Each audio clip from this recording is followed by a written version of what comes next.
ஒரு நடிகரின் பெயரை சொன்னார். ரசிகர்களின் கரகோஷத்தால் இந்த பூமியே அதிரும் என்றார். அதுதான் இவரின் பெயர். இவரின் ஒவ்வொரு அசைவிற்கும் பின்னால் விசில் சத்தம், வெடிச்சத்தம் என்று கைத்தட்டல்கள் விண்ணை பிளக்கும் என்றார். அதுதான் இவருக்கான அடையாளம்.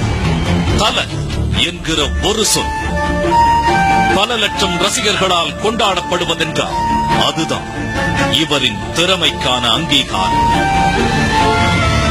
இவரின் பெயரை இதயத்தில் சுமக்காத ரசிகர்களே இல்லை.